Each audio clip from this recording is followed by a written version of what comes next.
ছেলে, তার গাম্ভীর্য, তার ব্যক্তিত্ব আমাদের মতো আধ বুড়োদের সমান সমান। অথচ সেই যখন আমার অন্দরমহলে গিয়ে তার সীতামার কাছে আদর আবদার করে, তখন তাকে দেখে মনে হয় দুগ্ধপোষ্য শিশু। সে যে কি, সে কি মুক্ত, না হিরে, না পরশ পাথর? পঞ্চভূত হলো ক্ষিতি, আপ, তেজ, মরুদ, বোম।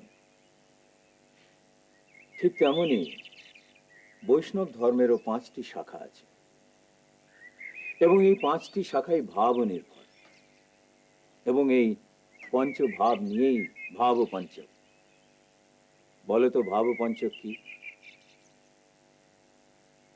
সে কি, তোমরা সকলেই বিস্মৃত হয়েছ? নিমাই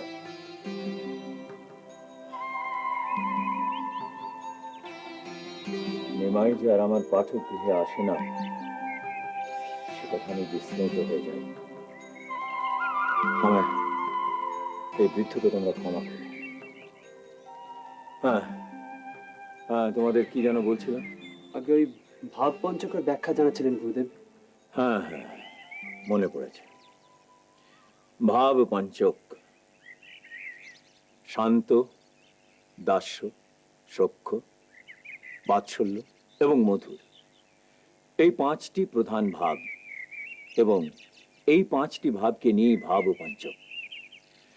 এখন প্রশ্ন হচ্ছে যে ভাব কাকে বলে? তোমরা তো সকলেই জানো যে পরম জ্ঞানী মাধ্যী মাধবেন্দ্র পুরী আমার পরম আরাধ্য গুরুদেব। গুরুদেব, মাধ্যি কাকে বলে? আজ থেকে 350 বছর আগে মধ্যযুগে এক গরিব ব্রাহ্মণের ঘরে মাধ্যাচার্যের জন্ম হয়েছিল। মাত্র 9 বছর বয়সে অচ্যুত প্রচ্য সাধুর কাছে দীক্ষান্তে তার নাম হয় আনন্দ তীর্থ। এরই রচনা করা ব্রহ্মসূত্র টিকা গ্রন্থটি তোমরা ভবিষ্যতে উচ্চমার্গীয় পাঠে অধ্যয়ন করবে। এর আরেকটি রচনা পুরাণ প্রজ্ঞা দর্শন। এই পুরাণ প্রজ্ঞা দর্শন গ্রন্থে বৈষ্ণবীয় সাধন মার্গের যে পথ নির্দেশ করা আছে, সেই পথ যারা অনুসরণ করেন তাদেরকে মাধ্যি বলা হয়। আমার পরমারাধ্য গুরুদেব মাধবেন্দ্র পুরী, ঈশ্বরপুরী, মহাজ্ঞানী কেশব ভারতী, এমনকি নবদ্বীপের অধিকাংশ বৈষ্ণবী মাধ্যি সম্প্রদায়ভুক্ত। মাধ্যি বৈষ্ণবেরা বলেন যে ভাবই হচ্ছে সাধন মার্গের উচ্চতম ভাগ। ভাব কাকে বলে গুরুদেব? এই এই হলো এক অতি জটিল দার্শনিক প্রশ্ন। ভাব কাকে বলে? ভাব পঞ্চকের ভাবগুলির মধ্যে মিলই বা কি, বিভেদই বা কি? এই নিয়ে দ্বিধা, দ্বন্দ্ব, তর্ক, বিচার, এর আর কোনো শেষ নেই। তবে কয়েক বছর আগে নিমাই তার সরল মতিতে এর যে ব্যাখ্যা আমাকে শুনিয়েছিল, সেরকম ব্যাখ্যার আমি সারা জীবনে কখনো শুনিনি। সেদিন ভোরবেলা গঙ্গা স্নান সেরে বাড়ি ফিরে এসে দেখি নিমাই দাওয়ায় বসে আছে। আমি গুরুদেব। দীর্ঘজীবী হও বৎস। কি কাণ্ড! এত সকালে তুমি এখানে কেন? তুমি যে এখানে এসেছো তোমার মাতা পিতা সেটা জানেন? না, তাদের অনুমতিও নিয়ে আসুন। কেন এমন করো গো? তুমি বড় চঞ্চল। তোমার এই মুখখানি দেখে আমি বাৎসল্যে দ্রবীভূত হই, আর তুমি তার সুযোগ গ্রহণ করো। তোমার পিতা কত উদ্বিগ্ন হবেন বলো তো? চলো চলো, তোমাকে বাড়িতে দিয়ে আসি। কিন্তু গুরুদেব, আমার একটা খুব জরুরি প্রশ্ন ছিল। কি প্রশ্ন? ভাব কাকে বলে? এই প্রশ্ন তোমাকে কে শেখালো? বিশ্বরূপ? না, কাল আমি নাট মন্দিরে বসে গান শুনছিলাম। সেখানে শুনলাম যে ভাবের ঘর থেকে ফিরি ঘরে। আবার যখন হরি বাবাজির ওপর ভর হয়, তখন লোকে বলে মহা ভাব এসেছে। আর আমি যখন দাদার সঙ্গে ঝগড়া করতাম, তখন মা এসে বলতেন, যা ভাব করে নে। এতে আমার খুব ধন্দ হয় গুরুদেব। ভাব কথাটার আসল অর্থ তাহলে কি? বেশ তো, তুমি আমাকে বলো, তোমার কি মনে হয়? ঠিক আছে। ভাব বহু রকম, মানুষের বয়সের সাথে সাথে ভাবও বাড়ে। এই যেমন আমি, এখন তো আমি ছোট, তাই আমার ভাব হয়েছে আমাদের বাড়ির দুটো গরুর সঙ্গে। আমি যখন আরো বড় হব, মানে আমার দাদার মতো, তখন আমার ভাব হবে পুঁথির সঙ্গে। আমি যখন আরেকটু বড় হব, তখন আমার ভাব হবে আমার সংসার, আমার পরিবারের সঙ্গে, মানে আমার মা বাবার মতো। আমি যখন আরেকটু বড় হব, তখন আমার ভাব হবে ঠাকুরের সঙ্গে, আমাদের পাশের বাড়ি অহল্যা পিসির মতন। তিনি তো দিন রাত চন্দন ঘষছেন, মালা গাঁচ্ছেন, ভোগ রাখছেন, আর অনর্গল ঠাকুরের সঙ্গে ভাব জমাচ্ছেন। হরি বল, হরি বল। হরে বল। হরি হর নম কৃষ্ণ যাদবায় নম, যাদবায় মাধবায় কেশবায় নম, গোবিন্দ গোপাল শ্রী মধুসূদন, গিরিধারী গোপীনাথ মদন মোহন।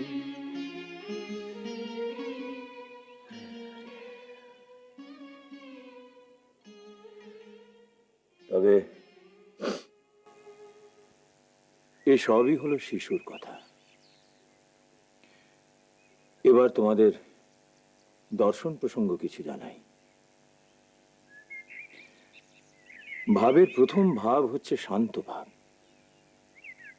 বুদ্ধদেব ছন্দকে বলেছিলেন, তুমি আমাকে অগ্নিশলা দিয়ে দগ্ধ করো, অতল জলে নিক্ষেপ করো, আমি কিন্তু দুঃখের সংসারে প্রবেশ করব না।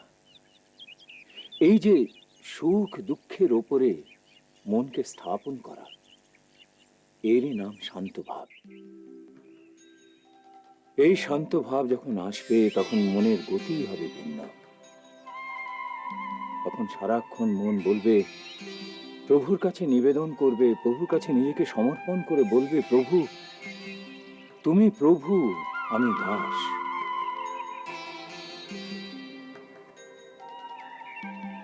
তুমি প্রভু, আমি দাস। তুমি প্রভু, আমি দাস। তুমি প্রভু, আমি দাস। এই ভাবের প্রভাব চলতে চলতে মনে আরো এক ভাবের উদ্ভব হয়। তখন মনে হয় এই জগৎ চরাচর সব মিথ্যা, সত্য শুধু এই দাস্য, এই সমর্পণ। তখন আর প্রভুর সঙ্গে কোনো বিভেদ থাকে না, কোনো ভেদাভেদ থাকে না। প্রভু তখন হয়ে ওঠেন সখা, বন্ধু। অর্জুনের সৌভাগ্য হয়েছিল স্বয়ং শ্রীকৃষ্ণকে সশরীরে সখা রূপে পাওয়া। কত মানুষ আজীবনের সাধনার ফলেও এক মুহূর্তের জন্য তার দর্শন পায় না। আবার কেউ কেউ অতি সহজেই তার দর্শন পায়, তাকে ধরতে পারে।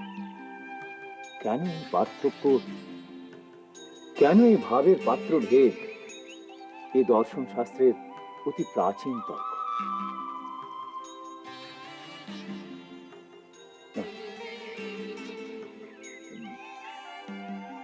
আজকে শিক্ষাদান এখানে সমাপ্ত করছি পুত্রবান।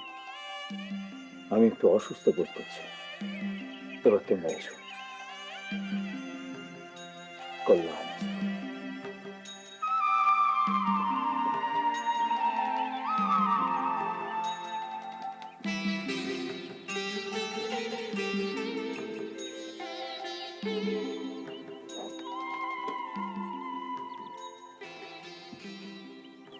নারায়ণ নারায়ণ। এ খবর নিশ্চিত? আগে হ্যাঁ গুরুদেব, আপনি আমার সতীর্থ শশাঙ্ককে তো চেনেন। তার মাতুলালয় যশোহরে, সেখান থেকেই তার আত্মীয় বর্গের মাধ্যমে সংবাদ এসেছে যে পণ্ডিত প্রভাকর মিশ্র এখন রয়েছেন রঙ্গপুরে কিংবা বগুড়ায়। তবে এটা সাময়িক আশ্রয়। তিনি যেতে চান শ্রীহট্ট কিংবা যশোহরে। যদিও যদিও যশোহরে শৈব প্রতিপত্তি নিয়ে তার উদ্বেগ। হ্যাঁ হ্যাঁ, সে তো ঠিকই। না না, এই বয়সে শৈব শাক্ত বৈষ্ণব বিতর্কে গিয়ে শুধু শুধু প্রভাকর মিশ্রের মতন একজন পণ্ডিত লোক কালহরণ করবেন কেন? অতএব গুরুদেব, যশোহরে না গিয়ে নদিয়াতে। না না না, যদি জানাজানি হয়ে যায়। আচার্য, যদি আপনি আগে থেকে সুবুদ্ধি রায়কে জানিয়ে রাখেন। সুবুদ্ধি রায় রাজ কর্মচারী, তার উপরে সে সৎ ব্রাহ্মণ, সে রাজদ্রোহিতা করবে কেন শুধু শুধু? মার্জনা করবেন গুরুদেব। তিনি আগে ব্রাহ্মণ, তারপর হিন্দু, তারপর সুলতান হুসেন শাহের ভূতপূর্ব মনিব এবং সব শেষে তিনি অধিকারী। তাছাড়া পণ্ডিত প্রভাকর মিশ্রের মতো একজন মনীষীকে বাঁচিয়ে রাখার গুরুত্ব তিনি জানেন। তাছাড়া গুরুদেব, তিনি যদি জানেন তিনি কি কাজে হাত দিয়েছেন, তাহলে কি সে কাজ?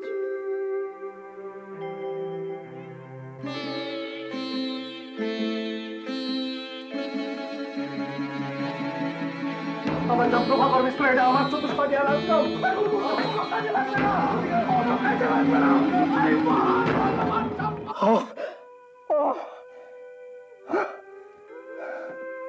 গুরুদেব, রিয়াজ, গুস্তাখি মাফ করবেন গুরুদেব, কিন্তু আপনি যদি এরকম হঠাৎ হঠাৎ চেঁচিয়ে ওঠেন তাহলে আপনাকে এখানে লুকিয়ে রাখা দায়। আচ্ছা রিয়াজ, এটা কি বাড়ি বলো তো দেখি? সারা রাত ধরে আমি কোনো না কোনো সরীসৃপের পথ শব্দ শুনি। আচ্ছা, এটা কি আমার বিভ্রম? আজ্ঞে না, আপনি ঠিকই শুনেছেন, ওগুলো ইঁদুরের দৌড়াদৌড়ির শব্দ। তবে আপনার ঘরে প্রবেশ করবে না। এই ঘরের বাইরে চৌকাঠে কুলুঙ্গিতে বিষ ছড়িয়ে দেওয়া আছে। আসলে এটা একটা গুদাম ঘর। রাজশাহী পরগনার মসজিদের যত লপ্ত জমি আছে, সেই জমির ফসল এই গুদাম ঘরে রাখা হয়। বাইরে শাহী পাহারার ব্যবস্থা আছে, তাই তো আপনাকে এখানে রাখা এত সহজ। প্রভুর কি অদ্ভুত লীলা খেলা! পরম বৈষ্ণব প্রভাকর মিশ্র শেষে কিনা মসজিদের মরাই ঘরে আশ্রয় নিয়েছে। তাতে কি হয়েছে গুরুদেব? আপনি আমার ফুফা মখদুম শাহ গাজীর দোস্ত। কত বড় পণ্ডিত আপনি! আপনার সান্নিধ্য পেয়ে আমরা ধন্য। কিন্তু আপনি দিনরাত কি লেখেন বলুন তো? ভূতগ্রস্তের মতো, ঘুম নেই, বিশ্রাম নেই। রিয়াজ, ওরা যখন আমার চতুষ্পাটিকে পুড়িয়ে ছাই করে দিল, তখন সেখানে অনেক অনেক পুঁথি ছিল, যার মধ্যে অনেকগুলোই দুষ্প্রাপ্য। ওই পুঁথির দ্বিতীয় সংস্করণ যদি আরো কারো কাছে থেকে থাকে, সে হচ্ছে ওই স্মৃতিকণ্ঠ বাগচির কাছে। স্মৃতিকণ্ঠ বাগচির কাছে? মানে যিনি পুঁথিপাত্তারির ব্যবসা করেন? তুমি তাকে চেনো? এখান থেকে 2 ক্রোশ দূরে আমার চাচা থাকে। সেই চাচার ছেলে, মানে আমার চাচাতো ভাইয়ের স্ত্রী স্মৃতিকণ্ঠ বাগচির মেয়ে। নাম তার শবনম।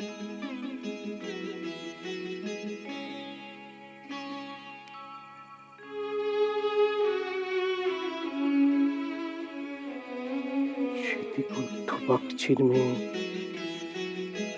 শবনম। আসুন বাগচি মশাই, আসুন, ভেতরে আসুন। কি ব্যাপার বলো তো জগদীশ? বসুন। হ্যাঁ, বসছি। আমার সঙ্গে আচার্যের দেখা হলো পরিসভায়, সঙ্গে সতীমাও ছিল। তা অদ্বৈত আচার্য আমাকে বললেন একান্তে ডেকে যে আপনি এখান থেকে নিঃশব্দে বেরিয়ে আমার আশ্রমে চলে যান, সেখানে জগদীশ আছে, বড় গোপন সলা পরামর্শ আছে। আমি ততক্ষণ নবদ্বীপের বৈষ্ণব সমাজকে বক্তৃতায় মুগ্ধ রাখব। কি বিষয় বলছেন তিনি আজ? আজকে তার বলার বিষয় ছিল মায়াবাদ। তোমাকে কি বলবো জগদীশ, কি অপূর্ব বক্তৃতা! বাগচি মশাই, নিশাপুরের গিয়াসউদ্দিন খান চৌধুরীর পুত্রবধূ শবনমকে আপনি চেনেন? হাবশিরা তাকে লুট করে নিয়ে যায়। এতটুকু ফুটফুটে মেয়ে আমার, বড় সাধ করে তাকে আমি লেখাপড়া শিখিয়েছিলাম। মুগ্ধবোধ মুখস্থ বলতে পারত, রঘুবংশ থেকে আবৃত্তি করত, আর হাতের লেখা ছিল মুক্তোর মতো। তার হাতের নকল করা পুঁথি কি মূল্যই না পেত। তোমাকে কি বলবো জগদীশ, সেই মেয়ে, এই মেয়ে আমার জাতি ভ্রষ্টা, জবন স্পর্শা। কোথায় রাখবো তাকে? তাই এ বিয়ে আমাকে মেনে নিতে হলো। ওরা জোর করে মেয়েটার ধর্ম নাশ করলো।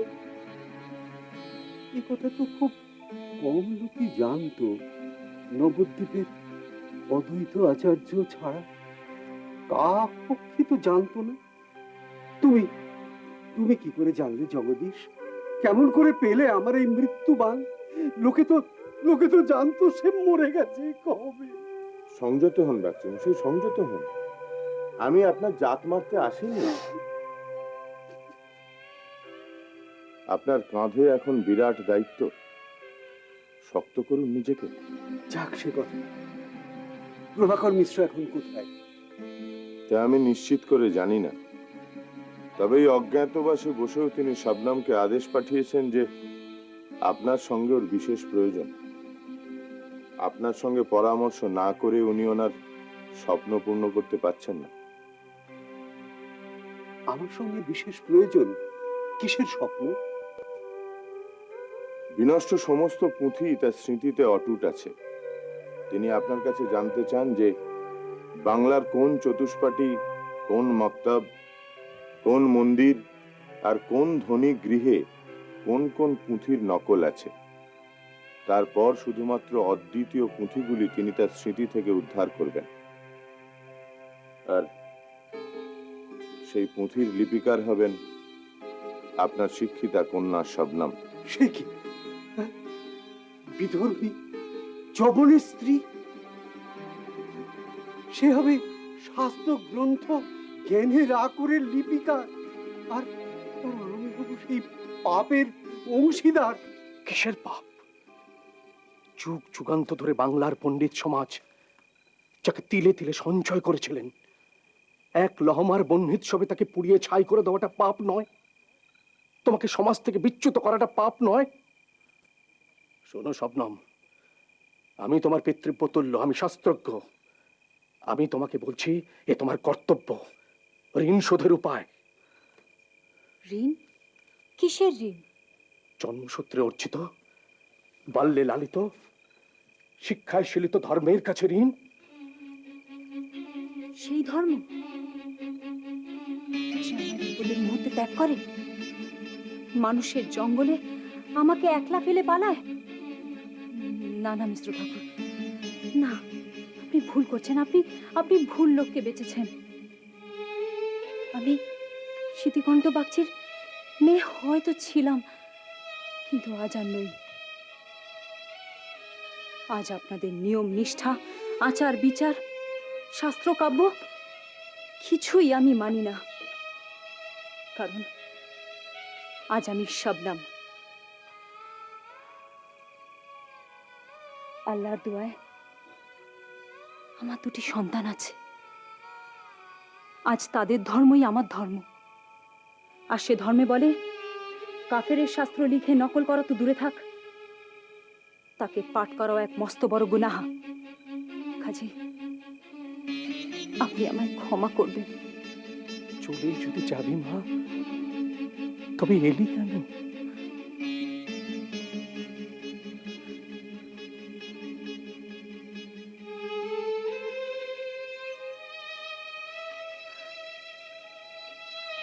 সব ভুলে ভালোই তো ছিলাম আমি।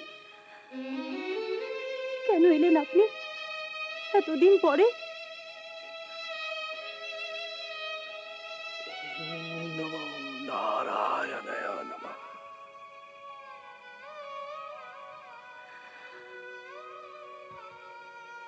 বাবা যে বলতেন, সারা বাংলায় দুটো মানুষকে দেখলে প্রণাম করতে ইচ্ছে করে। এক অদ্বৈত মহাপ্রভু, আর এক আপনি, পণ্ডিত শ্রেষ্ঠ প্রভাকর মিশ্র।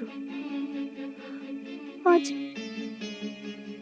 আজ সেই আপনি আমার কাছে হাত পেতে চাইছেন। আমি আমি কি করে ফেরাবো আপনাকে? তবে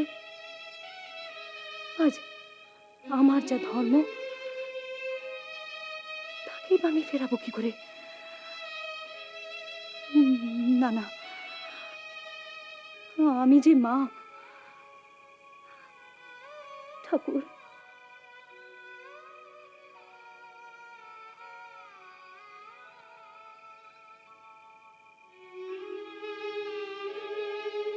তুই ফার্সি জানিস মা? কেন? আপনি কি ফার্সিতে শাস্ত্র অনুবাদ করবেন? না, আমি তোকে বাংলায় বলে যাব গৌড়বঙ্গের ইতিহাস, আর তুই তা বাংলায় লিখে ফার্সিতে অনুবাদ করে তোর কাছে রেখে দিবি। তোদের ঘরে তো ফার্সি বই আর কেউ পুড়িয়ে দেবে না। আর শাস্ত্র আমি নিজে আবার স্মৃতি থেকে লিখে পাঠিয়ে দেবো স্মৃতিকণ্ঠের কাছে, সোজা শান্তিপুর অদ্বৈত আচার্যের আশ্রমে।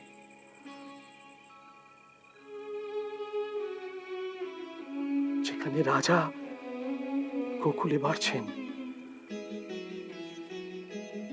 এক আশ্চর্য নাক্ষত্রিক যোগাযোগ রে মা। এক মহাবলী পুরুষ আসছেন গঙ্গা তীরে,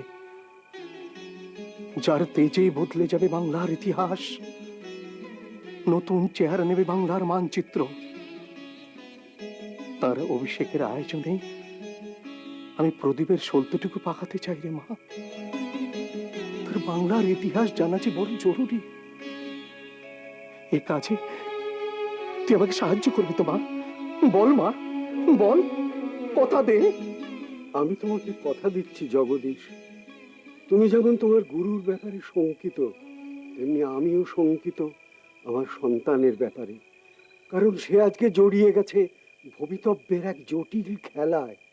হোক না বিধর্মী, তবু তো সে আমারই মেয়ে। আর প্রভাকর মিশ্রের উপর আমার শ্রদ্ধা সম্মানও কিছু কম নয়। আমি তোমাকে কথা দিচ্ছি জগদীশ, আমি প্রভাকর মিশ্রের সমস্ত রচনা তুলে দেব অদ্বৈত মহাপ্রভুর হাতে। কিন্তু তোমরা এত তাড়া করছো কেন বলো তো? বাংলায় নতুন হিন্দু রাজা আসছেন, এ ভবিষ্যৎবাণী আপনি শোনেননি? সেই রাজার জন্যই নতুন করে ইতিহাস লিখছেন গুরু প্রভাকর মিশ্র।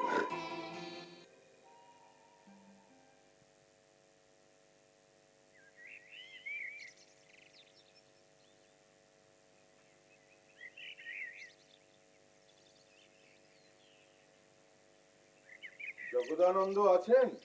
জগদানন্দ? আগে আমি জগদীশ ভট্ট, অদ্বৈত আচার্য এবং পণ্ডিত প্রভাকর মিশ্র উভয়ই আমার শিক্ষক ছিলেন। জগদানন্দ নেই?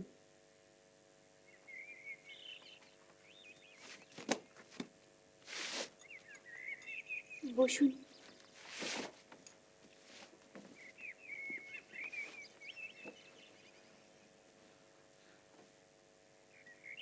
না, স্বামী পারিনি। সে কি, বাগচি মশাইকে নিতে আসার কথা? আচ্ছা, স্মৃতিকণ্ঠ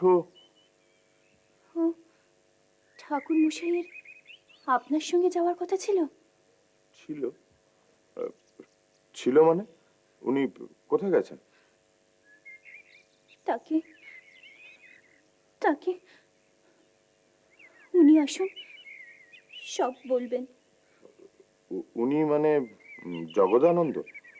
সে গেছে কোথায়? অদ্বৈত প্রভুকে খবর দিতে। খবর? কিসের খবর?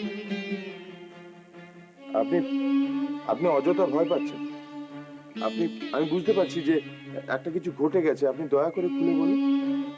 কিন্তু কিন্তু উনি যদি এসে।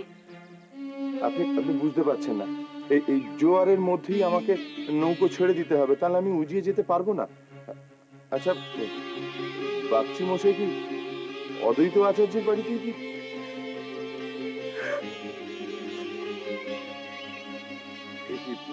আপনি কাঁদছেন কেন? আজ ভোর রাতে গৌরের পালকি সে পালকি করে তাকে তুলে নিয়ে গেল। বলল সুলতানের আদেশ। সুবুদ্ধি রায় গৌরের অধিকারী, এরা তারই লোক। কোন পথে গেছে? বলল বিচালি ঘাটের কাছে পিচদারের নৌকা বাঁধা আছে। ঠাকুর মশাই একবার ভয় চেঁচিয়ে উঠেছিল, কিন্তু বলার সঙ্গে সঙ্গে ওর মুখ বেঁধে। বুঝেছি।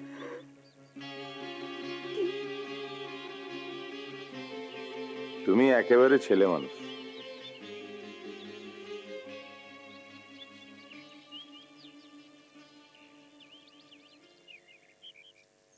তোমার সন্তানাদি নেই?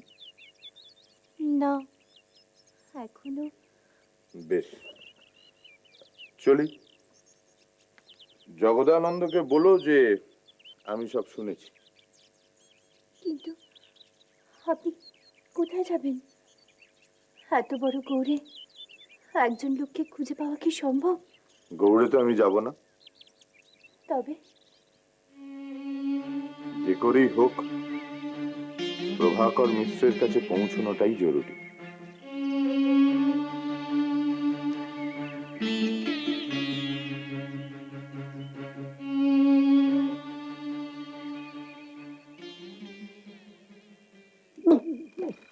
আরে আরে, কি হলো?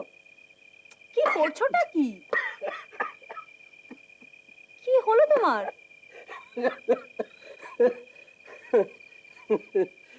দেখলি তো কি হলো? তুমি কি শিশু নাকি? দেখছো মুখে জল রয়েছে, তা এত হাসির কি হলো তোমার? আরে হাসির কিছু নেই। আশ্চর্য, বাংলার কোন ঘরে কোন সম্প্রদায়ের পতাকা উঠছে, এর ফিরিস্তির মধ্যে তুমি হাসির কি পেলে? আরে তোর মুখ দেখে আমি হাসছিলাম। আমার দেখে? হ্যাঁ। কেন, আমি কি ভার নাকি? আরে না না না, ওই তোর প্রথম দিনের বলা কড়া কড়া কথাগুলো আমার মনে পড়ে যাচ্ছিল। ব্যাস। কি কথা? ওই আল্লাহর দোয়ায় আবার 2টি সন্তান, সুতরাং আপনি আমাকে ক্ষমা করুন। তুমি তুমি আবার আল্লাহর নাম নিচ্ছ? নাম ঈশ্বরের নামই তো নিচ্ছি রে বাবা। দেখ, আমার আজীবনের শিক্ষা আমাকে একটা কথাই শিখিয়েছে, নামটা বড় কথা নয়, বড় কথা হলো পথটা খুঁজে বার করা। আর আমার সেই পথ খুঁজে বের করার চলার পথে তুই হচ্ছিস আমার অন্ধের যষ্টি। নাও শুরু হলো। বলি, আজ লেখা টেখা কিছু হবে কি না? ঘরে যে দুটো শিশুকে ফেলে এসেছি। কেন, এই শিশুটিকে বুঝি তোর পছন্দ নয় না? বুঝলি শবনম, তোর আসার পথ ছেয়ে বসে থাকি সারাটা সকাল। সামনের ওই সুপুরি গাছের ছায়া দেখে বুঝতে পারি বেলা কত হলো। আমি বুঝি যে তোর ঘর সংসার হেসেল সামনে আসতে সময় হয়। আচ্ছা, তোর বর, তোর শ্বশুর কেউ কিছু বলে না? না। সে কি, গ্রামের লোকে তো 10টা কথা বলতে পারে, তুই একটা গৃহস্থ বাড়ির বউ, তুই রোজ দিন আমার কাছে আসিস কি করে? আসলে রোজ সকালে আমাদের বাড়ি থেকে 5 গ্রামের চৌকিদারদের বরাদ্দ বিলি হয়, আর সে বরাদ্দ যায় এ বাড়ি থেকে। বরাদ্দের ছুঁয়ে মরা গাড়িতে আমি রোজ চটচাপা দিয়ে আসি, চটচাপা দিয়ে চলে যাই। আহারে, তোর গরমে খুব কষ্ট হয় না? আচ্ছা, তোর শ্বশুর বাড়ি তো সব জানে, কেউ কিচ্ছু বলে না? না গো, তারা সবকিছু জানলেও তাদের কোনো কিছু বলার সাহস নেই ঠাকুর বাবা। কেন?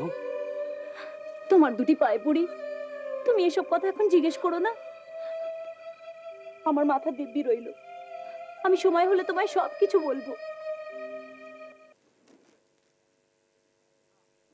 কি ঠিক করলেন? না, এ হয় না, হতে পারে না। কেন হতে পারে না? কেন আপনি আমাকে বিশ্বাস করতে পারছেন না? আমি বিশ্বাস করলেও প্রভাকর মিশ্র আপনাকে বিশ্বাস করবেন না। কেন? আমি সুলতানি অধিকারী বলে? সারা গৌড় বাংলা জানে আমি অদ্বৈত আচার্যের ছাত্র। ত্রিসন্ধ্যা আহ্নিক না করে আমি জলস্পর্শ করি না। কোনোদিন কাউকে আমি অন্যায় বিধান দিইনি, আমি ধর্মতে চলি। তাহলে প্রভাকর মিশ্র কেন আমাকে বিশ্বাস করতে পারবে না? দেখুন, আমার প্রাণের বড় একটা মায়া নেই, সংসারেও কেউ নেই, তাই আমি আপনাকে একটা কথা স্পষ্ট করে বলতে চাই।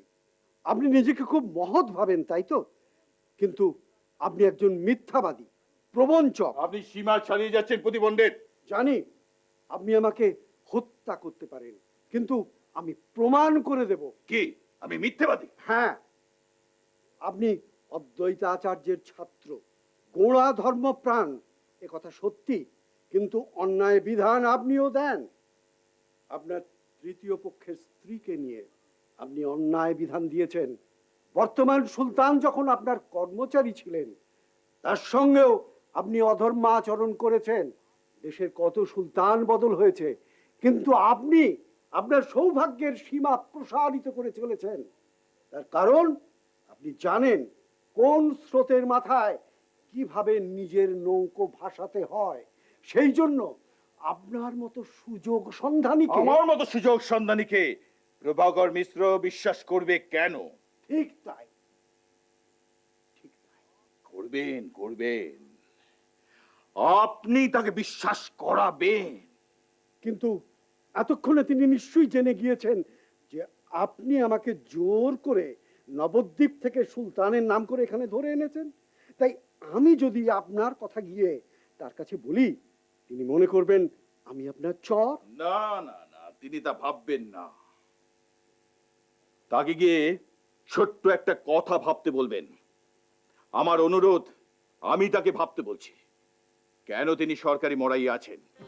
কেন সরকারি পাইক তাকে আগলে রেখেছে?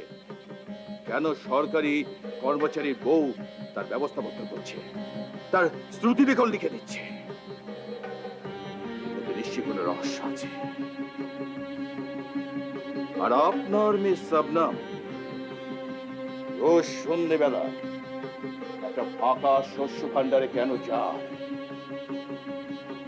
এই সন্দেহের সূত্র ধরে আমি কিন্তু দুজনকেই শেষ করে দিতে পারি।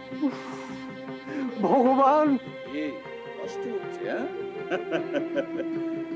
না না, এ সত্য নয়, আমি শুধু সম্ভাবনার কথা বলছি না। তাহলে শুভস্য শীঘ্রম, এই বলুন, জগদীশটা থাকলে ভালো হতো, আপনি চীনে যেতে পারতেন। এখন তো জাতপাত খুইয়ে আপনার মেয়েরই খোঁজ করতে হবে। আমি আপনাকে বহু কাল চিনি, কিন্তু এত বিষ যে বিষ? তবে তো কলির সন্দেহ। তাহলে জাতপাত ধুইয়ে মেয়ের কাছে যাচ্ছি তো। দেখি, যখন সে আমারই মেয়ে, আমার রক্ত মাংসের অংশ, তৃতীয় পক্ষের স্ত্রী তো নয় যে মানুষটাকে বর্জন করে আমি সমাজ রক্ষা করব। চ্যাটিং চ্যাটিং কথা বলছেন? আচ্ছা, আপনি আমাকে জোর করে নবদ্বীপ থেকে কেন ধরে আনলেন? আমাকে ডেকে পাঠালে কি আমি এখানে আসতাম না? জগদীশটা চা মুখ। আপনি জগদীশের সঙ্গে আসছেন না, তার পেছনে সরকারি গুপ্তচর আছে। ধরা পড়লে দুজনেই ধরা পড়তেন, প্রভাকর মিশ্র সমেত। সে কি, জগদীশ এখন কোথায়? গা ঢাকা দিয়েছে, বুঝতে পেরেছে হাওয়ার পালে লাগছে না। যদি সে ধরা পড়ে? মরবে, ওয়ারের মতো মরবে। আচ্ছা, আপনি প্রভাকর মিশ্রকে বাঁচিয়ে রাখতে চাইছেন কেন?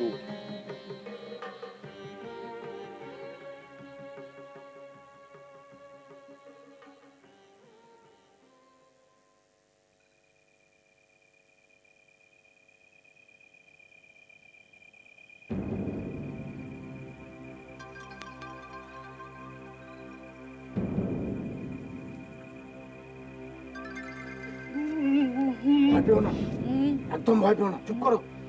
আমরা আমরা পণ্ডিত প্রভাকর মিশ্রের লোক। তুমি যদি চেঁচিয়ে ওঠো তাই। সর্দার, ছেড়ে দাও। প্রভাকর মিশ্র কোথায়? কে কে? আমি জগদীশ। জগদীশ! যাক বাবা, আমি খুব নিশ্চিন্ত হলাম, খুব দুশ্চিন্তায় ছিলাম। কিন্তু এই কি বেশে এসেছো তুমি? পরম বৈষ্ণব হয়ে শেষ পর্যন্ত এই বেশে? বৈষ্ণব পণ্ডিত প্রভাকর মিশ্র হাতে তলোয়ার তুলে নিয়েছেন, আর আমার এই সামান্য ছদ্মবেশে। আরে আয়ুষ্মান বাবু, আয়ুষ্মান বাবু। বৈষ্ণব পণ্ডিত প্রভাকর মিশ্র হাতে তলোয়ার তুলে নিয়েছেন, আর আমার এই সামান্য ছদ্মবেশে। আরে আয়ুষ্মান বাবু, আয়ুষ্মান বাবু। রিয়াজ, তুমি ভয় পেয়েছো? শোনো, এ হচ্ছে আমার এক রত্ন, না কাটা হিরে। এর নাম জগদীশ। জগদীশ, ওর নাম রিয়াজ। রিয়াজ বাবা, এদেরকে একটু জল দেবে? নিশ্চয়ই। আরে আরে আরে আয়ুষ্মান বাবু, আয়ুষ্মান বাবু। কিন্তু আপনাকে তো চিনতে পারলাম না বাবা। আমার মতো পাপীকে আপনার চেনার কথা নয় বাবা। আমি ইনি আমাদের পরম বন্ধু। না, না বাবা, আমি কারো বন্ধু নই। আমি একজন ডাকাত, মা ভবানীর উপাসক, নাম মেঘাই সর্দার। আপনি মেঘাই সর্দার? আমাকে আপনি আজ্ঞে করে আমাকে আর অপরাধী করবেন না। অনেক কালই তো মেখেছি এই দু হাতে, টাকা করি, ধন সম্পদ অনেক জমিয়েছি, কিন্তু খরচের রাস্তা কোথায়? জঙ্গলে জীবন কাটে, কালী সাধক আমি, মা ভবানী আমাদের রক্ষা কবচ।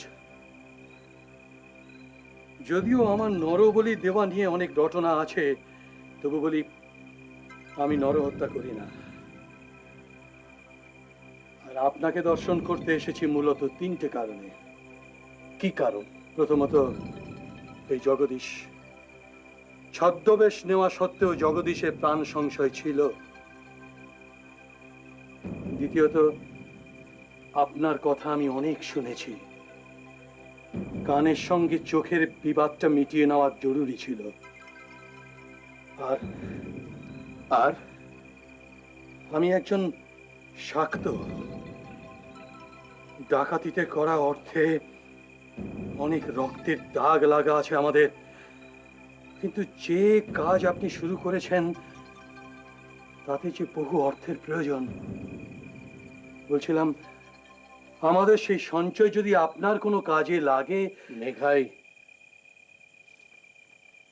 আমার দুটো প্রশ্ন আছে। আদেশ করুন। কি কাজে নেমেছি আমি, তার কতটুকু জানো তুমি? সারা নবদ্বীপের গণকরা বলে বেড়াচ্ছে এক হিন্দু রাজার কথা। এই নবদ্বীপেই নাকি গোকুলের কেষ্ট ঠাকুরের মতো বড় হচ্ছেন তিনি, আর তার জন্য জমি তৈরি করছেন আপনি। আপনি নাকি বাংলার নতুন ইতিহাস লিখছেন, এই বলেই রটনা হচ্ছে গুরুদেব। কি আশ্চর্য! কে এইসব রটনা করছে?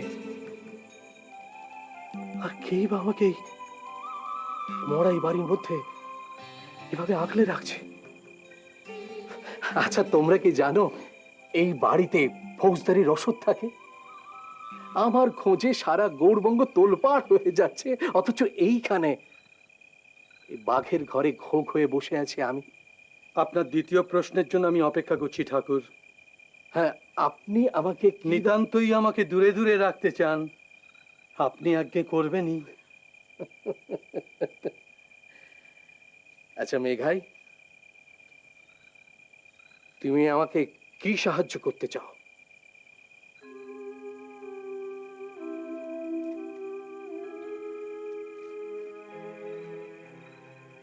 ডাকাত হয়ে তো কেউ জন্মায় না ঠাকুর। সব ডাকাতেরই একটা পূর্বের জীবন থাকে। আমারও একটা পূর্বের জীবন আছে।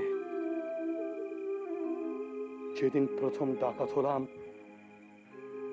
কেড়ে খেতে শিখলাম, পশুর মতন ব্যবহার করতে শিখলাম, সেদিন থেকে মনে মনে